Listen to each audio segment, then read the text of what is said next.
L'estate è già avviata e le spiagge di Olbia da scegliere per la Tintarella sono tante. Ce n'è purtroppo una dove il degrado e le condizioni di abbandono sono inspiegabili, soprattutto se vai indietro con la mente nel tempo. La spiaggia del Lido del Sole, quella che negli anni 60 era il mare preferito degli olbiesi, oggi non c'è più, ovvero esistono solo le tracce di quelle che un tempo erano stabilimenti balneari, ristoranti, alberghi e locali che rendevano il posto una meta gettonata. C'erano una volta la Relais Baia del Sole e l'Hotel Caprile. Ai tempi che furono erano locali lussuosi, oggi sono ruderi recintati per questioni di sicurezza, maldestramente perché si può scavalcare ed entrarci dentro. Alle spalle del Lido del Sole, a ovest, ci sono le vecchie saline, la foce del Rio Padrongiano, quello del famigerato ponte, perché sempre molto stretto per arrivare a Olbia dalla strada vecchia e adesso ricostruito e allargato. Gli stagni del Lido del Sole sono il regno dei fenicotteri rosa. Il Lido del Sole per molti anni fu il ritrovo della YMCA. L'acronimo YMCA, Young Men's Christian Association, diede anche il titolo al famosissimo brano eseguito dall'esplosivo e pittoresco gruppo americano The Village People, il quale nel 78 scalò le classifiche mondiali della disco music e da allora, al ritmo delle sue trascinanti note, continuò a far ballare milioni di persone. In realtà la YMCA è un'organizzazione cristiana ecumenica internazionale fondata a Londra nel 1884 da George Williams insieme ad un gruppo di suoi amici cristiano-evangelici. Diffusa in 119 paesi del mondo, in Italia fin dal 1946 ha adottato la sua dichiarazione costitutiva. Tante sono le famiglie che aderivano e aderiscono a questa associazione e tanti sono stati i giovani che si sono avvicendati per trascorrere le loro vacanze estive presso le loro strutture.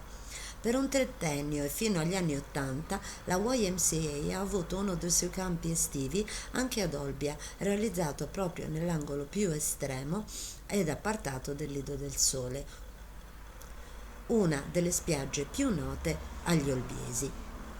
Il primo turno della stagione estiva al campeggio era anche il più temuto perché consisteva innanzitutto nelle grandi pulizie dell'area. Si cominciava con il diserbo della vegetazione invasiva, cresciuta durante l'inverno, poi si aprivano i bungalows che venivano imbiancati, puliti, disinfettati e disinfestati dalle zanzare, si riattaccavano le utenze elettriche, si scaricavano le derrate alimentari dei fornitori e veniva attivata la mensa.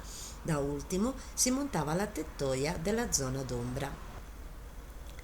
In certe calde serate estive di quegli anni spensierati non era difficile udire un grido collettivo, quasi un richiamo di battaglia, propagarsi nell'aria del golfo. Erano quei giovani che, finito il loro turno delle vacanze YMCA ed imbarcatisi la sera per Civitavecchia, si sporgevano dagli spalti del traghetto che si avviava ancora lento, seguendo il canale segnato dalle boe, e giunti all'altezza del faro, grosso modo davanti alla spiaggia del Lido del Sole, urlavano a squarciagola un ritornello che finiva con un zighe cia cia cia pum, interrotto dalle risate miste a lacrime e lanciato con quanto più fiato avevano nei polmoni a salutare i ragazzi più fortunati che calcavano il suolo sardo, quelli rimasti al campeggio che a loro volta davanti ai fuochi accesi in spiaggia rispondevano saltando, urlando e sbracciandosi. Per 30 anni quell'incantevole angolo di golfo è stato luogo di formazione, gioie e incontri. Ha preparato ragazzi e ragazze al rispetto reciproco, alla convivenza di gruppo, alla disciplina, all'amore e alla fratellanza. Il lido del Lido del Sole ora versa in condizioni di abbandono, ma negli anni ruggenti 60 e 70 era meta della dolce vita olbiese. Inoltre il lido era costituito da ristorante, bar, piscina e vi si svolgevano molti eventi come ehm, gare di miss, gare di canto e serate danzanti. Ora versa in condizioni di degrado e si aspetta una sua riqualificazione. Questo gioiello che appartiene alla spiaggia del Lido del Sole eh, ha di fronte a sé l'isola di Tavolara e il Golfo degli Aranci.